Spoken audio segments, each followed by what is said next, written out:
Welcome to Growing Your Team, a podcast designed for small business owners seeking to grow their company with the help of employees and contractors. Your time is limited, which means growing and leveraging teams is essential for business success. The Growing Your Team podcast is the place to learn tips and techniques designed to help you know when it's the right time to hire, how to select perfect fit team members, and how to maximize productivity while creating a positive work environment. Drawing from her 10-plus years of leadership and hiring experience, here is your host, Jamie Van Kuyk. Hello, Jamie Van Kuyk here, and welcome back to the Growing Your Team podcast.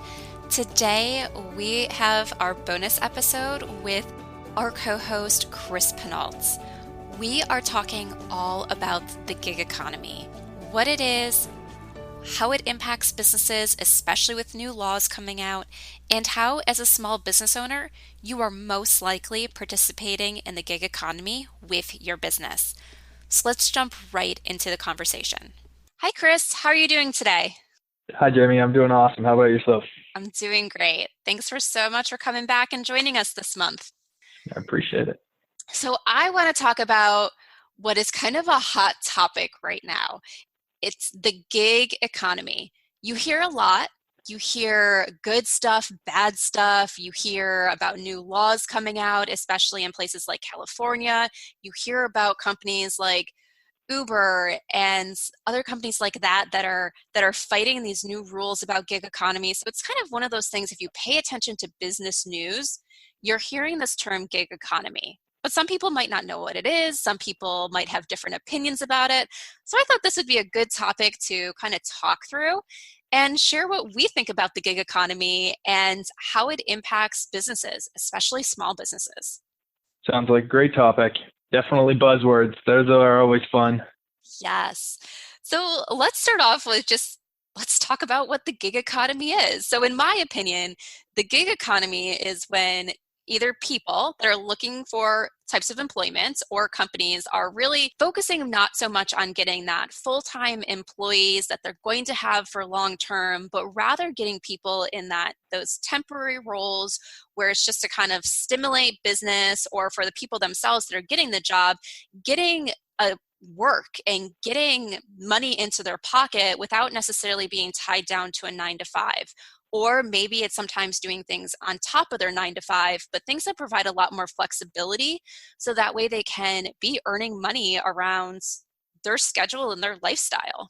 Yeah, and I mean, with the trends of lots of big gig economy businesses coming out there, I think it's opened up people's perspective to the both availability, but also the leverage that they can get with that temporary or contract style worker. Yeah, definitely. I know one of the things that my clients and business friends and everything reach out to me about is, especially with some of the new laws coming out, they're always worried, wait, I work with independent contractors, so how does that really work into the gig economy? How am I impacted by some of the new laws coming out?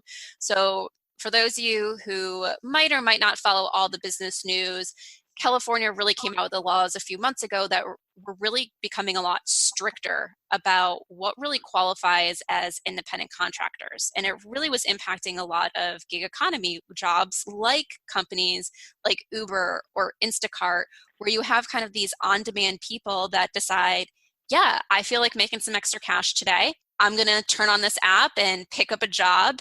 If something's available, go drive someone around or pick up someone groceries. And then when I decide I'm done for the day, I'm done for the day. But the laws are starting to say, and the government's saying is, wait, these people might not actually be contractors. They might be employees.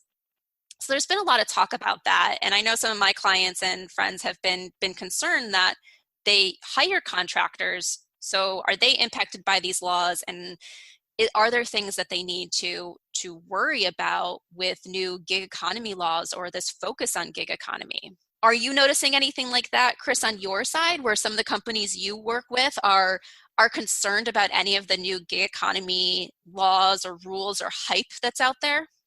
I'd say it affects everyone, right? So it's not about just California, for instance. California is usually a precursor to seeing things happen on a much more national scale. So everyone's kind of considering it, especially when you look at, I know one of the clients that I've talked to not that long ago utilizes gig economy workers just for delivery, and they're a restaurant owner, right? So now they have to be just really aware of what those laws are. And I'm no law expert, right? But I do know that what we translate as a gig job sometimes easily gets mixed up in all the news and hype about Uber and things like that. But it's also those contractors that we're bringing into maybe our organizations to do a quick project that we need extra people on, and not always just the, hey, go pick me up something, or hey, I need a ride somewhere Right. type opportunities, right? Yeah, no, exactly. And that's kind of one of the things I tell a lot of my clients is if you're hiring contractors right, so meaning these people are actually legally contractors and you're not misclassifying employees, you really have nothing to worry about. The companies that have to worry about some of the new rules and regulations around the gig economy are those that are trying to skirt that line of being like, ooh, well, these roles really should be employees, but we're going to try to get away with it. And that's what the government's really tracking down on, are the companies that are trying to get away with having contractors and not giving people the benefits that they should have when they're employees because they think they can skirt around the laws and rules. And so if you're doing things right, new gig economy laws and rules that are coming out shouldn't impact you.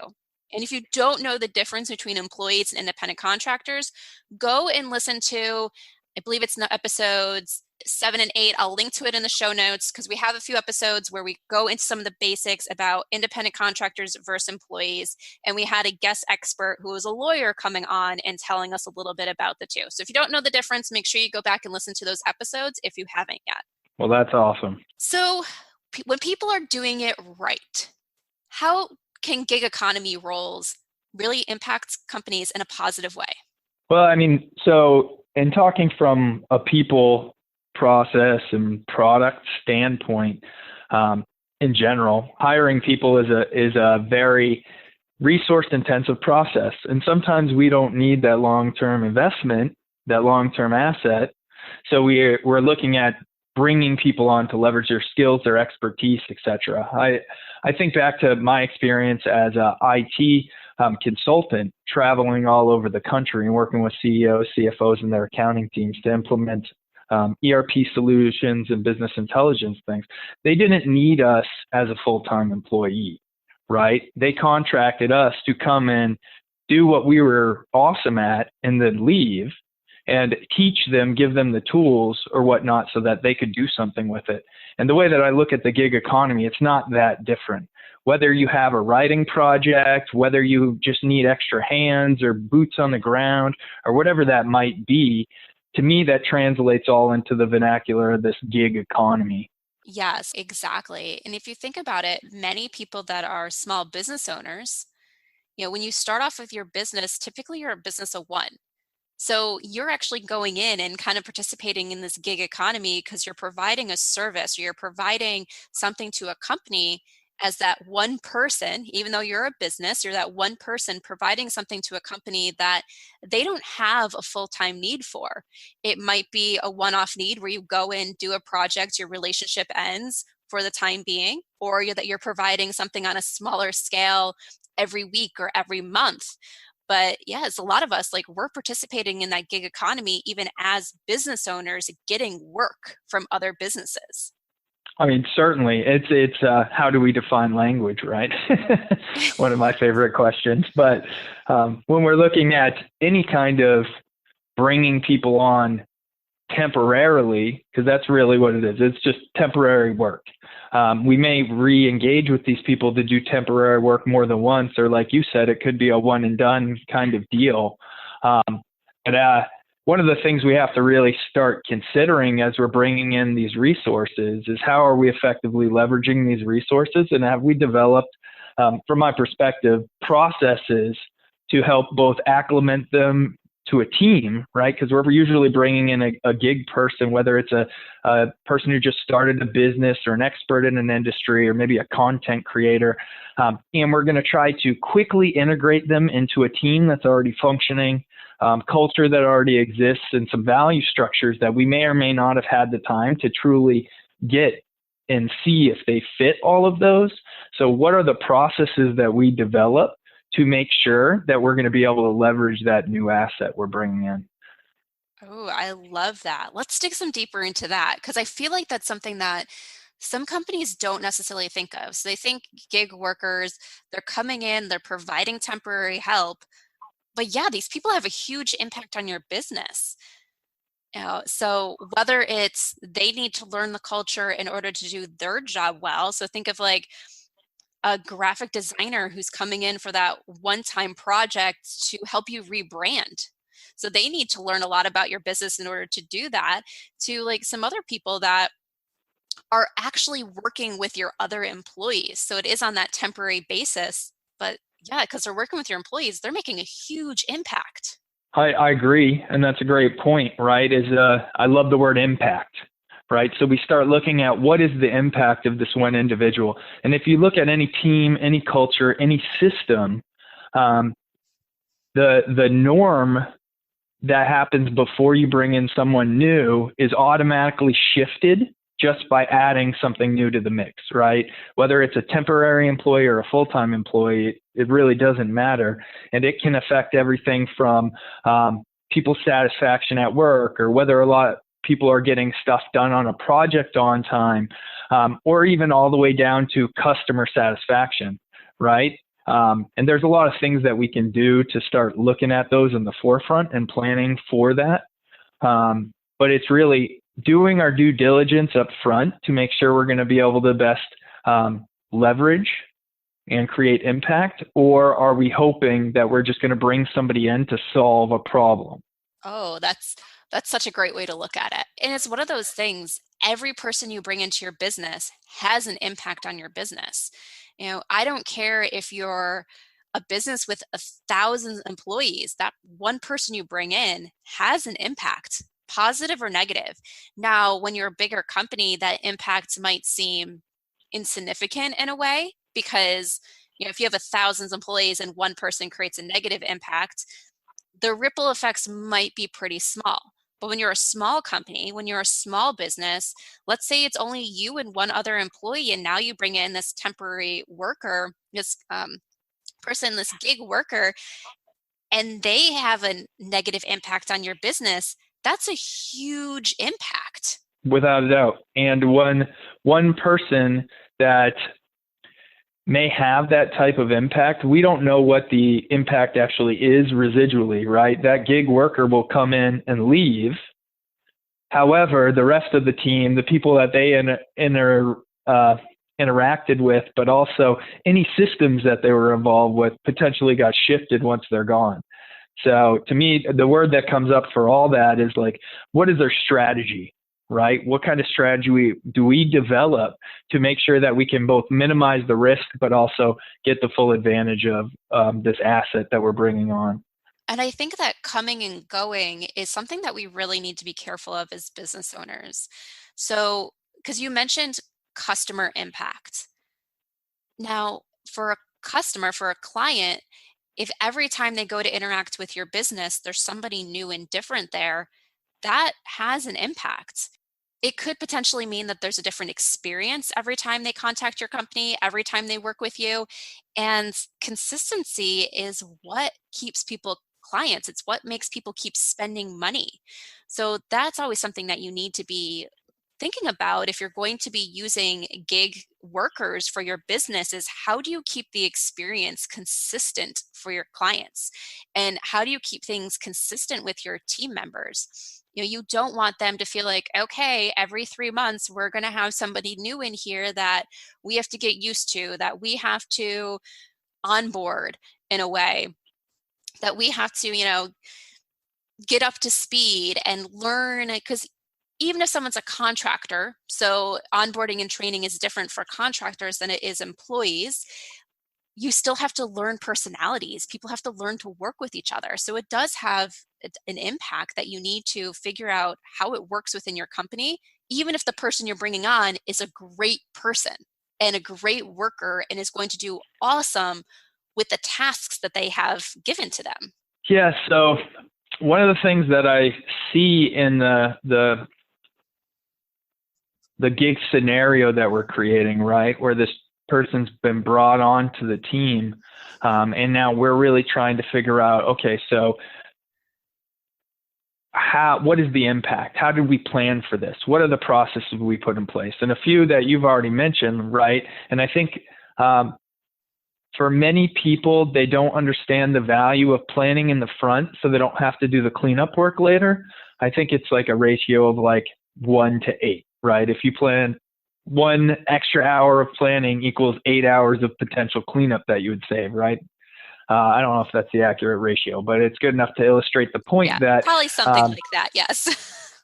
Yeah, I mean, it's around the point that the strategy that we create for both onboarding, which whether or not we want to admit it sometimes, this is actual person on our team that should be held to the same goals, values, system structures, requirements as everyone else.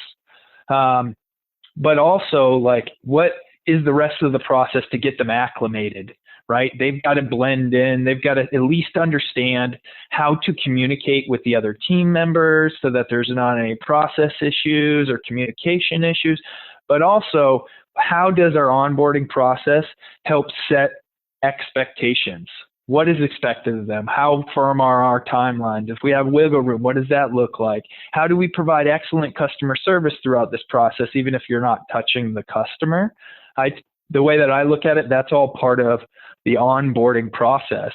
And then we get into, okay, well, once they've been here for a while, we brought them on, we acclimated them, they're a high functioning team member. Then how do we offboard them? If they're a temporary work, like, what does that look like? Make sure that we got all the collateral, make sure that they understand what's going on, have our team get any information they need.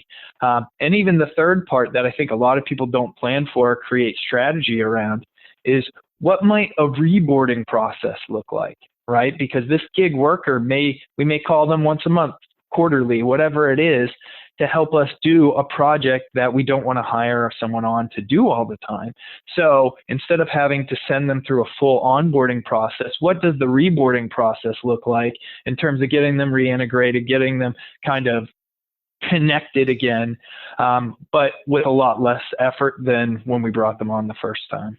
Yes, definitely. And I think that brings up a really good point, is relationship building is still so important when even when they're temporary workers, because it's a lot easier and a lot quicker to re-onboard someone who's already familiar with your company than to get someone new every time you need something done. Yeah. Agree. There's something, and I didn't mean to interrupt you, but there's something in there that I want to just state is, sometimes we've got to be, from a coach's perspective, you have to be really cautious about that, because the path of least resistance isn't always the best option. So there's got to be a system in place to evaluate how well their performance did versus the return on investment that we get from them, and always be able to be like, well, I understand we don't have to onboard them, but were they the best fit? Are they getting the best return on our dollars? So. Oh, exactly. I know so many people that are almost afraid to do like reviews and evaluations. And you still need to evaluate what temporary workers did for your business at an individual level. You have to look to say, is this person worth reworking with again? I 100% agree that you can't go and work with someone again just because it's the easy way if they're not going to produce the best ROI for your business. We're not in business to just throw money at people. We're in business to hire people because they produce something better for our company, and we are able to reward these people because they do something positive for our businesses. Agreed. I mean, I'm sure we could get in a whole different conversation about letting people go, right? I think that's a great topic. We should add that to the list somewhere. But we'll add that to the list for a future topic. But one of the things that comes up for me is there's two buckets that we have to look at when we're bringing gig economy workers into our workforce. Whether we're solopreneurs and they're coming in to help us with social media marketing, or we have a much larger firm and they're a member on a project, right? It's one of the things is, how does the project management look like? And how much involvement, how much engagement do we need in that process to make sure everything's getting done in the timely manner to the expectations and quality level that we're asking? But also, what does people management look like, right? Do we have to shift the way that we lead? Do we have to shift the way that we open up dialogues and conversations? What is our strategy around taking someone from the outside and having a full team support each other versus feel like there's this kind of conflicting force, which I used to feel in consulting a lot. This guy's just here to change stuff, and oh man, we're gonna have new systems, and or the teams that we would get on and they would really buy in and they would be like, we're here to help support you, teach us everything you can. And just that little bit of difference of mindset, the amount of value they can receive from that experience increases dramatically. Yes, it goes back to what I tell people all the time. You have to explain the why. If you never tell your team that currently exists today why this person is coming in, what the impact should be on the business, then they're making up their own opinions, where that opinion could be negative. Oh, this person's just coming in to change things because there's no faith that we can do things right ourselves. Well, no, there's typically something deeper to that. There's typically a reason why this person was brought in. It could be, things are going really well, but we're having a hard time making that switch and move to get to the next level. And because I need you guys to focus on the day-to-day tasks, we just need an outsider's perspective to come in and tell us what to adjust, what to change, what to add in order to get to that next level. And the why goes a long way. I definitely agree with why statements with anyone, whether that's individually, organizationally, teams. Yeah, I mean, everyone needs some purpose, right? That's my word, my big word that I love is just purpose, right? And that helps that team get some purpose and clarity. But I feel there's a component, and I may have missed it if you said it, that there's this piece of trust, right? So if we are integrating part-time gig workers into teams that already exist, one of the things that we have to be really aware of is taking that team's input and opinion afterwards and helping adding them to the evaluation process of that contractor, right? So we may evaluate them on the project that they got done, whether it was on time, whether it was the scope was good, the time was good, the money was good, everything was on point, right? However, if we get the team involved in that evaluation, we start to learn that, yeah, we got stuff done, but the team had to carry half the weight, right? Or there was no communication and other people couldn't get stuff done.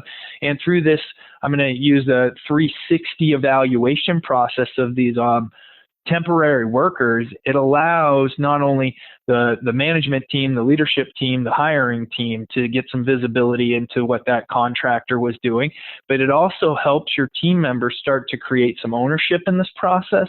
So as you bring on another temporary worker, they're going to feel more inclined to want to help bring that person up to speed, get them the resources they need, because ultimately they feel that they're part of the person's success. Yeah, I agree with that. And one thing I want to add and talk about here is just because we keep bringing up the term temporary worker. And some people get really confused on what a temp really is for a company. And a temp can sometimes be different. Actually, most of the time it's different than a contractor that comes on for a specific project. People confuse things all the time. So most of the time, when we say temporary worker, it's actually a temporary employee. So this isn't a contractor. It isn't a business owner of their own. It's actually someone who is still brought on as an employee and has all the rights as an employee, still has taxes withheld from their paycheck and everything like that, where contractors come on and they are business owners, even if they're 100% independent, working 100% by themselves, they're business owners that come on for specific tasks or projects. So there is a little bit of a difference there, but one of those things I always want to make sure people understand that when you say I'm going to hire a temporary employee, like they're still an employee. You can hire them on a time-specific basis, but they are slightly different than a contractor But sometimes temporary employees are still a part of this gig economy because it's someone that you're bringing on for short-term work. When the gig economy really started, it started back about 100 years ago with jazz players going and playing in different bars and everything. And that's really where it started. And then as the country moved into the Depression, you had a lot of farmers that could no longer support to work their farms anymore. So they went to start working jobs here or there at other farms and kind of moving as the season of crops moved. So it's like they were going on and being full-in workers for these other people's farms, kind of like the migrant farmers that were moving around because they could no longer sustain their own farms. Oh, yeah, I didn't know a lot about the farmers, so that's pretty cool information. The one thing that I hear there, though, is that while we were talking about temps versus gig contractors,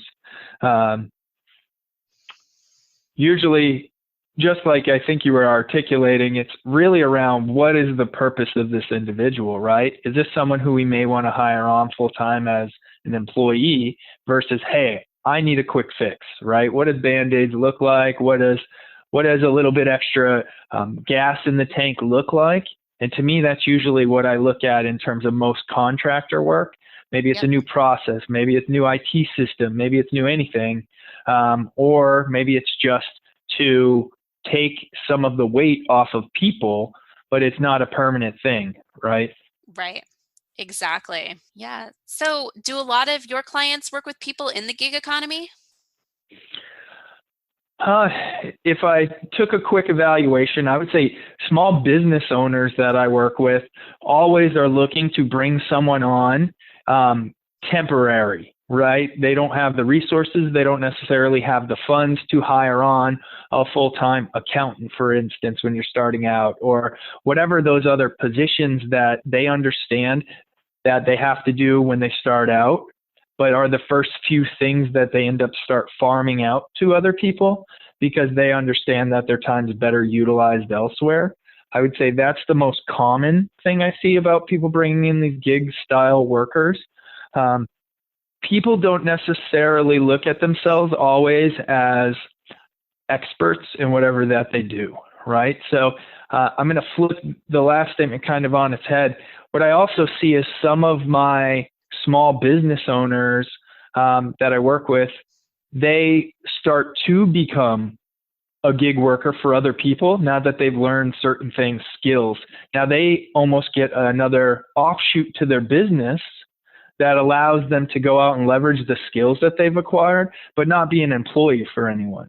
Yeah, no, and I think you brought up some really good points there. It's like when people hear the word gig economy, their first things is the Ubers, the Lyfts, the Instacart, the Grubhub, or whatever all that stuff is. Like that's what people picture a lot of times when they think gig economy, but it is if your accountant or bookkeeper is, coming in and just working for you, like those one-off projects, like they're not your employee, they're a part of the gig economy.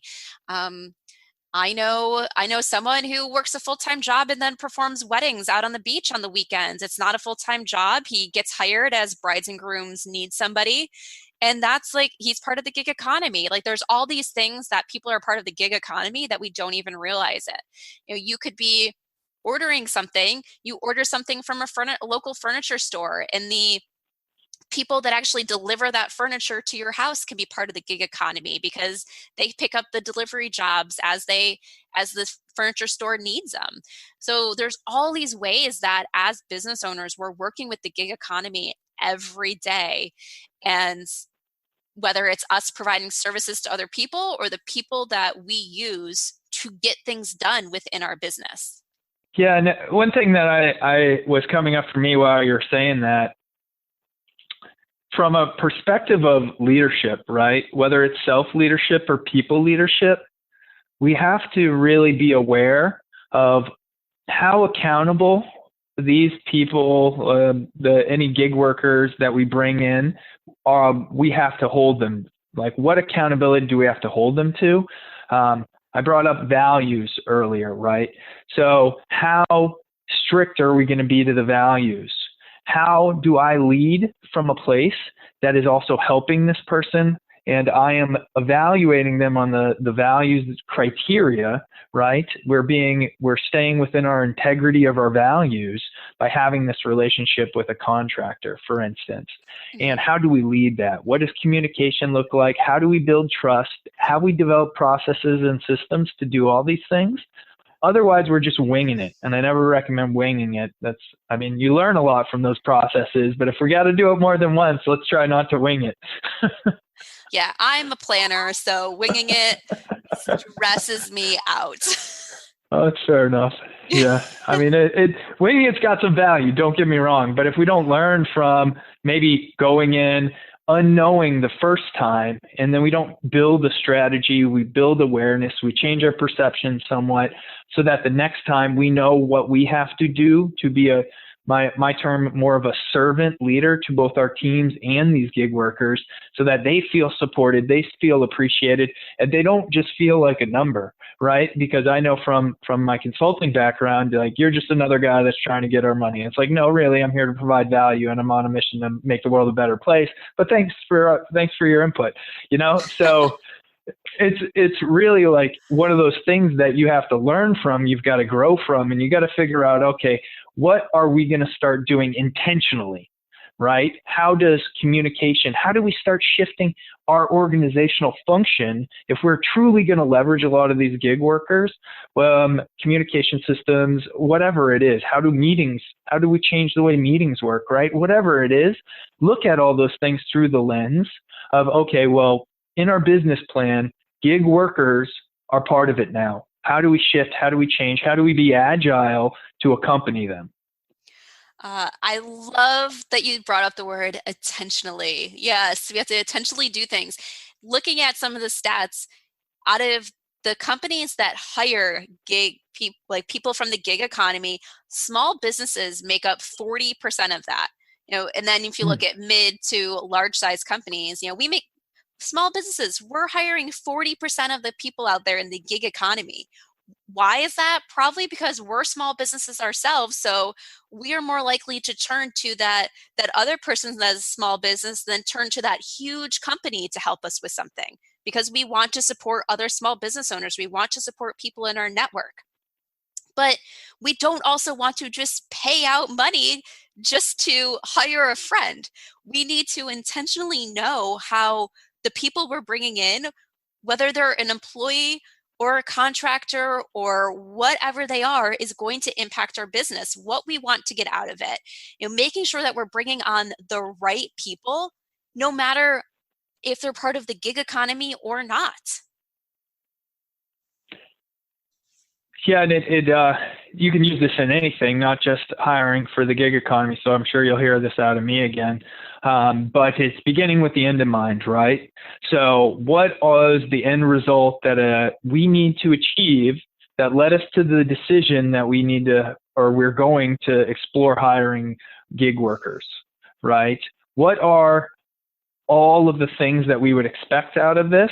And can we put this all in writing? So now we have something formal to give to our new worker that says, this is the expectations of the work, this is the time frames, these are all the things that need to have happen. So we are now intentional about getting the value we need out of that investment we're making, versus being like, okay, well, I hired somebody to do X.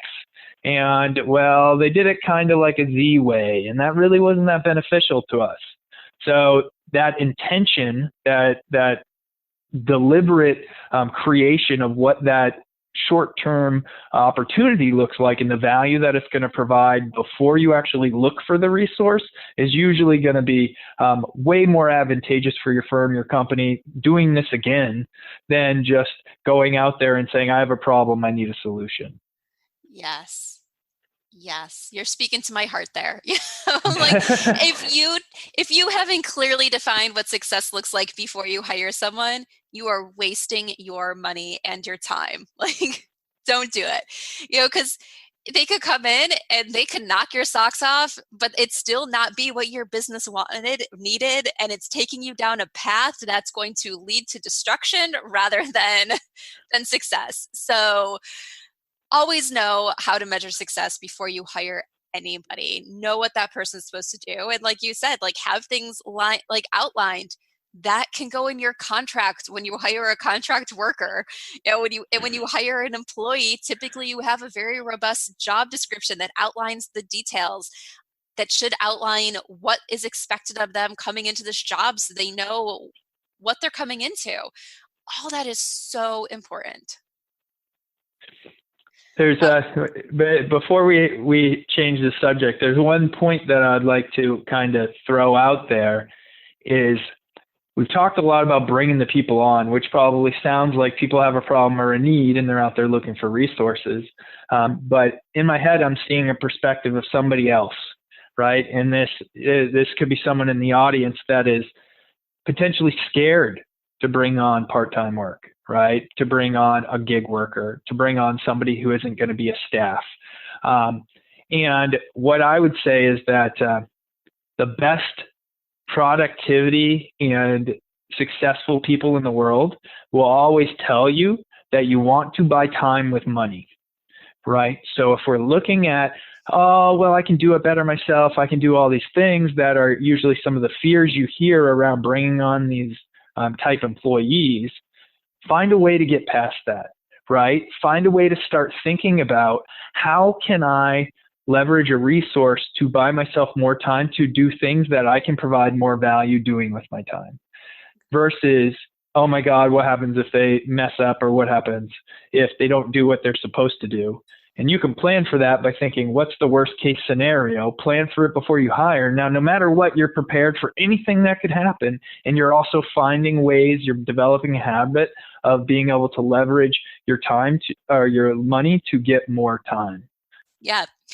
And I love what you said about, you might be nervous at first about bringing in part-time workers or anything like that versus going straight for the full-time employees. But as small businesses, sometimes we can't afford the full-time employees at first. Let's be realistic. Full-time employees are a big investment and you might not need them right away, but you still need the help. Actually, our guest that's coming on Tuesday's episode, so make sure you listen to the one that's coming out soon, her business is a thriving business and she has part-time flexible workers. So on Tuesday, you'll hear more about her story and how she's building her company with part-time flexible workers. So there's so many different ways to build a company and you need to find what's best for you. And yeah, as you mentioned, Chris, like sometimes it's fear that holds us back and we need to figure out how to get past that fear. Whether it's working with someone who's going to show you the way, whether it's working with someone who's going to help you get past that fear mindset. We can't let fear hold us back in business because it's stopping us from earning revenue and serving people who need our products and services. Without a doubt. And we're all here to make the world a better place. That's my perspective, at least. Yeah, so I think that's bringing us to our end today. So Chris, do you have any final words on the gig economy? No, I think we covered it up. The two things that I would say is don't be afraid, right? Get past that fear, but also just go at any gig type engagement with whatever your intentions are. For me, I would say just remember, as small businesses, we are big players in the gig economy. And I know it gets thrown around sometimes as this negative term, but just remember that's who we are. A lot of times as small business owners, it's who we're hiring, it's who we're working with. And just make sure that you're doing things right, that you're hiring people with the right classifications, and you'll be fine. Let's continue growing our businesses and getting the support that we need along the way, no matter what those type of employees look like. Fantastic. Well, thank you so much for your time, Chris, this month, and we'll be chatting again next month. Awesome. Thank you, Jamie. And that wraps up this month's episode with our special guest host, Chris Pinault. So what are your opinions on the gig economy, and how do you participate in it? Send us a message and let us know. And until next time, this is Jamie Van Kuyk.